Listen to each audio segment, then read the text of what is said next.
انسان کو اللہ نے 5 ایسے اوزاروں سے نوازا ہے جن کے ذریعے وہ اپنی زندگی کے ہر لمحے کو خوبصورت بنا سکتا ہے۔ اگر ہم آج کل کی زندگی کے بارے میں سوچیں ہم کتنے کنفیوز رہتے ہیں۔ ہمیں اچھے سے اچھے کھانے کا ذائقہ محسوس نہیں ہوتا، ہمیں خوشبوؤں میں فرق کرنا نہیں آتا، ہم لوگوں کی آواز کو ٹھیک سے پہچان نہیں سکتے، ہمیں نہیں پتا کہ محسوس کرنا کیا ہوتا ہے، اور سب سے بڑھ کر ہماری آنکھوں کو اللہ نے کس قدر صلاحیت دی ہے کہ وہ ہمیں ہر چیز کی پہچان کے لیے اس کا ایک الگ رنگ دکھاتی ہیں۔ ہمیں کبھی بھی خوبصورت رنگوں کو دیکھ کر خوشگوار ماحول کا احساس نہیں ہوتا۔ اس سب کی وجہ ہے ہمارے وہ غیر ارادی افعال جنہیں ہم سارا دن اپنے غیر شعوری دماغ کے زیر اثر دہراتے رہتے ہیں، اور یہی افعال ہماری ترقی کے راستے میں سب سے بڑی رکاوٹ ہیں۔ مثال کے طور پر ایک ایوریج انسان دن میں صرف 5 گھنٹے تو موبائل استعمال کرتا ہے، اور اس بے تحاشا استعمال کی وجہ سے ہم ہر وقت دماغی طور پر مصروف رہتے ہیں، اور دماغی طور پر ہر وقت مصروف رہنا کئی طرح کی بیماریوں کو فروغ دینے کا ایک خطرناک عمل ہے۔ آپ صرف ایک ہفتے کے لیے اس خیالی دنیا سے باہر آئیے۔ آپ کی آنکھ جو بھی قدرت کی بنی ہوئی چیزیں دیکھے،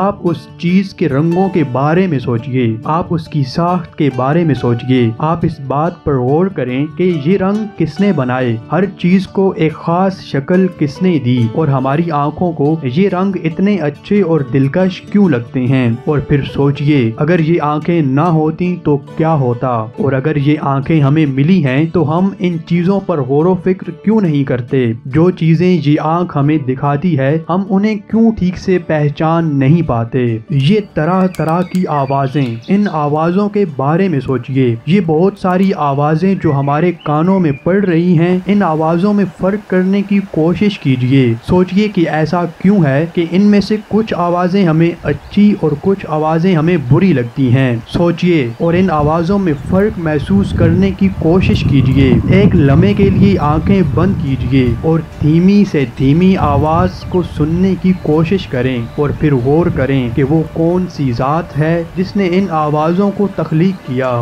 ان خوشبوؤں کے بارے میں سوچئے، ان خوشبوؤں کو محسوس کیجئے جو ہر جگہ پھیلی ہوئی ہیں۔ آپ اپنے ارد گرد ہر چیز کو صرف ان خوشبوؤں سے بھی محسوس کر سکتے ہیں۔ سوچئے یہ خوشبو کس نے بنائی، اس کا ہم سے کیا لینا دینا ہے۔ مزید یہ کہ قدرت کی خوبصورت نعمتوں کو ہم ذائقے کی بنیاد پر کیسے محسوس کر پاتے ہیں۔ جو پھل میٹھے ہیں ان کی مٹھاس میں بھی ذرا برابر فرق ہمیں کیسے محسوس ہو جاتا ہے۔ ہم ہر کھانے کا ایک الگ ذائقہ کیسے محسوس کر لیتے ہیں۔ سوچیں اگر ذائقے نہ ہوتے تو ہمارا کھانا کیسا ہوتا، اور پھر غور کریں کہ یہ ذائقے کس نے بنائے اور کیوں بنائے۔ سوچئے کتنا عجیب ہے کہ ہم ہر چیز کو چھو کر محسوس کر سکتے ہیں۔ ہم ٹھنڈی اور گرم چیزوں کو کس طرح سے محسوس کرتے ہیں۔ ذرا سوچئے ہمارے جسم کو سردی اور گرمی کا احساس کیوں ہوتا ہے، اور اگر ہمارے جسم کو درجہ حرارت کا احساس نہ ہوتا تو ہماری زندگیاں کیسی ہوتی۔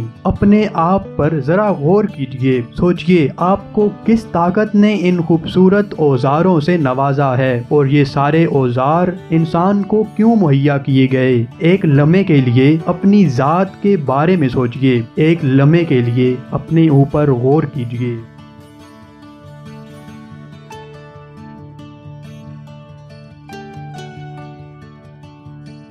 Thank you for watching our video. Watch another one. We have very interesting content that can help you to grow in your life. Subscribe for more interesting videos and don't forget to press the bell icon.